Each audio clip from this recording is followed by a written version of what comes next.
Good morning, everyone. We're learning Mishna Erevin, Perek Yud, chapter 10, Mishnah Yud, Mishnah 10. So the Mishnah begins, Neger Sheish Baroisha Glustera. That translates as a bolt that has a knob at its top. Now, this bolt is used to keep a door closed. You're not going to be able to see this. I don't know how well you can see this picture here. But here you have the door, and you've got the bolt in the threshold. And by doing that, it blocks the door from opening. Another way to look at it would be if there's some kind of like a ring attached to the door, you put the bolt through and then you jam the bolt into the threshold. But the point is that this bolt is they're jammed into the threshold, jammed into the side into the side wall. And in this case, the Mishnah says it has a knob at the end. So the background issue here is the following: if you just take a bolt. A bolt that's separate, it's loose, not attached in any way to the door. And you now stick it in to the threshold, into the wall. That would be forbidden to do on Shabbos because it appears like you are building. You're taking this piece of metal and you're putting it in.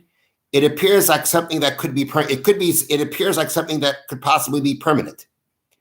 And it looks like something that would be done in a permanent way. Or it could be done in a permanent way. And therefore, since it appears like that, it appears like the malacha, like the act of bona, of building, you're not going to do it on Shabbos. So although clearly your intention is to put it in and take it out, but it gives the appearance, it looks like something that would be done in a permanent way. Putting in a bolt into something, just a metal bolt, like it's like a nail, a bolt, these kinds of things do have situations where they're permanently set in. And therefore, even though you're not doing it that way, it appears like that, or it appears possibly like that. And therefore, the sage has said it's forbidden to do. Now, if you decide to use, instead of a bolt, you're going to use a knife or a spoon, and that's what you're going to jam in to keep the door closed, that is unquestionably permissible to do on Shabbos, because clearly using a knife or a spoon, a utensil that's primarily used for something else, it's clear it's just a temporary thing that you're doing. This is not something permanent. You would never do it permanent in this way. And that would be permissible.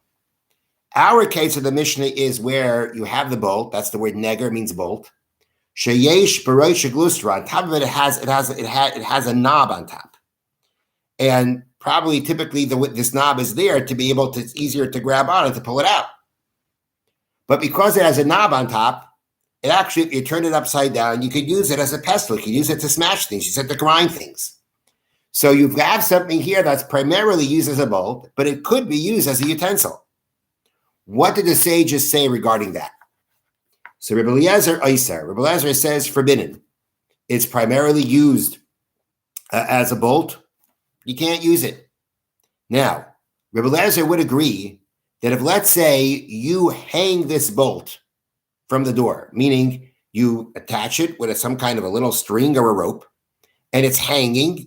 So now it's clear that what is this here for? It's not here to be permanent. It's here to be a door stopper. It's here to be what's going to bolt the door. It's like a door itself on hinges. That's not a question of bona. There's no even rabbinic issue of appearing like bona because it's a door. It's meant to be open and closed. So too, when it's attached and it's hanging, it's clear that now this is meant to actually be used to close the door. That would be permissible, even according to Rebbe Eliezer. The case of Rebbe Eliezer is you don't have that. And it's something that you just stick in. And being that primarily that's what it's used for, it doesn't make a difference that it could be used for something else. And therefore, Rebbe Eliezer says, even there the sages forbade. Rabbi Yossi Matir, but the sage Rabbi Yossi, he argues Rebbe Eliezer and he says that no, such a thing is permissible. If it could be used as a utensil, then already that's enough to say that it's like a utensil for the sages to say that clearly it's not meant to be permanent. And because it can be used as a utensil, it's similar enough to a utensil to say that this is permissible. Omar Rebbe Eliezer continued and said, tried to be a proof to his, as a support to his opinion. Maaseh b'Knesset shebeTveria. There was a story regarding the Knesset, the base Knesset, the shul in Tveria, that they used to practice this, assuming it's permissible. They used to use this bolt with the knob to close the door, That's what they did on Shabbos, assuming that it was permissible. Until